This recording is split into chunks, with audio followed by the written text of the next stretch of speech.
What's up, everybody? Welcome to the channel. Today we're out here at Illinois' largest state park, Pierre Marquette, and we're just getting out of this stupid winter polar vortex, and man, it is cold. Woo! Today's the first day it's been above freezing, so we took our opportunity and got outside. Today we're going to be going over the pros and cons of winter backpacking. Remember, if you liked the video, hit that like button, subscribe, and hit that notification bell for all our latest content.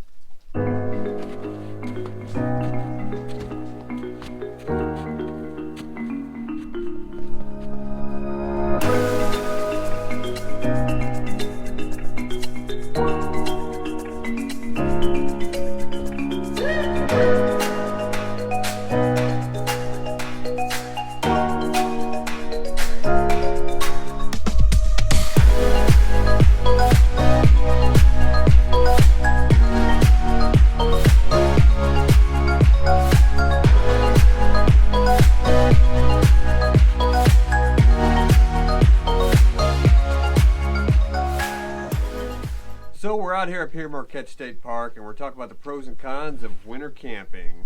What are your favorite picks there, Luke? Well, my favorite things about winter backpacking is the views. The views completely change in the wintertime. When there's no leaves on your trees, you can see like twice as far. Your views just completely change. You can go somewhere you've been 100 times and it looked totally different. Absolutely, and there's also a lot less people around. The whole atmosphere is different. You could have been to a place 1,000 times and it just looks different and feels different in wintertime. That's some of the things I really enjoy about winter camping. Especially when you get 8 inches of snow like we did from this polar vortex. It is actually really cold here. It's pretty cold. First day above freezing in 2 weeks. That's right. Alright, so Kevin, tell me what's one of your favorite things about winter backpacking? Some of the things I like about winter backpacking is you hear a lot more noises in the background. Yeah, especially when, once again, you got snow on the ground, things seem to echo. Totally different. It's crazy. You can hear cars from miles away, which, you know, is cool unless you're recording a YouTube video. That's right. What's the worst thing about camping in the snow? Well, I think one of the worst things about wintertime camping is obviously hypothermia. I've never had hypothermia, but I don't really want to either. I think one of the things that they don't talk much about with winter backpacking is a lot of people do it, but what they don't tell you is to really do it successfully under 32 degrees below freezing, you have to invest in some heavy gear. Now, we've gone on backpacking trips where it got down in the mid-20s at night, and I mean, I had 2 sleeping bags, 2 sleeping pads, a cellular foam sleeping pad, and like covered in Under Armour, sweatpants, carrying way more gear than I should have been, and I still froze. I mean, you got a lot of these videos on YouTube now where they talk about going winter backpacking, and it's great. I do it. I've done it. I've done it with budget gear. It's definitely hard. And these guys get on here and they're telling people to go winter backpacking, and they're showing off their $300 sleeping bag and their $400 sleeping pad and their $200 tent. Obviously, they're comfortable when they're out backpacking. Which is nice if you can afford it. Sure. So tell me, what is your least favorite thing about winter backpacking? Least favorite thing is carrying all that gear. It's a lot different than summer hiking, spring hiking, or fall hiking, because you just have to carry a lot of gear.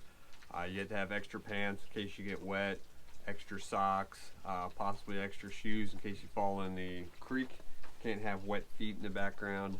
And you have to have the huge sleeping bag. Oh, yeah. Because you need that rated at least, below freezing. Yeah, because I mean the temperature could be 20 degrees outside, but if your sleeping bag is not a 0-degree bag, you're gonna be cold. Or you have to double up the bags. I've done that. Yeah. I mean, I think probably though another thing I really hate about winter backpacking, at least in our case, is time change. When it gets dark at 4:30, I mean you're done hiking by 3:30, so you can set up camp. And then you just sit there. Yeah, hopefully you get a fire going. You definitely have to have a good camp life going. Oh, yeah. So if you're just going to go out and hike, solo hike, and you're in your tent at 4:30, it's going to be a long trip. Hope you like journaling. So. Yeah.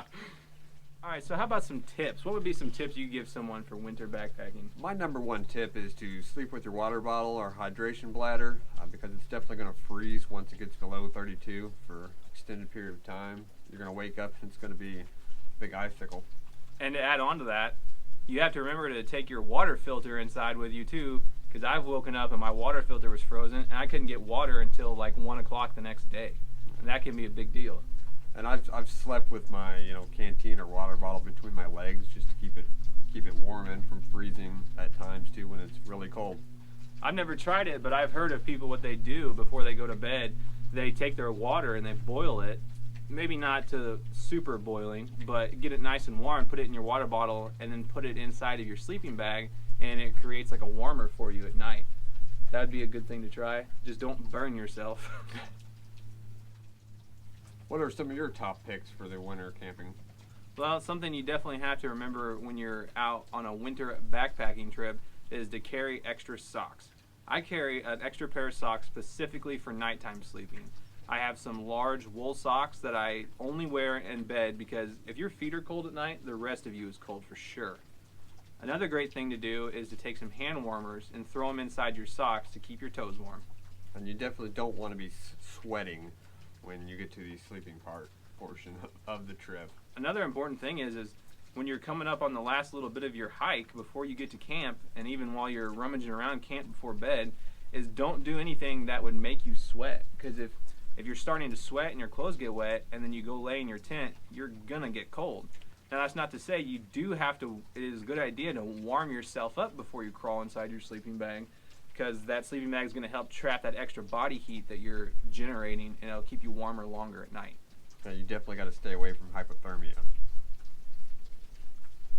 Now, for my budget gear list for winter backpacking, I have a 30-degree down sleeping bag, I have an Ozark Trail fleece sleeping bag, and then I have a insulated inflatable pad that's not really insulated. They say it is, but it's like 3R rating.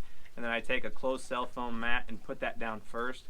Now, that's pretty much how you have to do it when it comes to budget, or you are going to spend, like I said, a couple $100 extra just on a wintertime sleeping bag and just on a wintertime inflatable pad. The wintertime backpacking can definitely get expensive. And for my sleeping gear, I carry most of the trips I carry either two 30-degree bags, compression bags, or I break out the big boy, the 0-degree bag. But that sucker takes up your whole backpack. That big, And I definitely always go with a foam sleeping pad. You definitely don't want to go with a blow-up one. If you do go with a blow-up one, stick a foam pad underneath. Right, because I mean, if you're just putting your breath into one of those inflatable sleeping pads that aren't R-rated for like 4 or 6, the ground temperature is just going to come right through that inflatable sleeping pad and hit your body.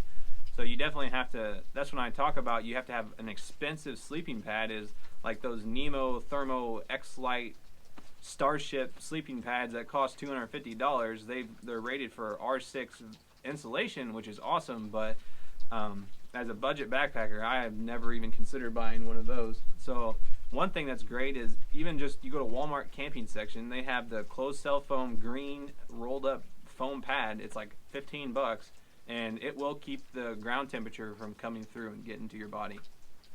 And also one thing with foam pads too, like Luke mentioned, for the green sleeping pad that they sell at Walmart, if you're a side sleeper, you not necessarily need the whole 4-foot section that they sell. Yeah. You can straight razor it and cut it for side sleeping too, so to reduce some weight. Oh yeah, that's very helpful too. Now, me personally, I'm not really a penny pincher when it comes to backpacking weight. I am more about comfort. That is for sure. I do like lightweight stuff, but I don't sacrifice comfort for lightweight. Thanks for watching today's video, everybody. Hopefully these tips can help you on your next winter backpacking trip. And remember, adventure's out there. Stoneface! It's backpacking time!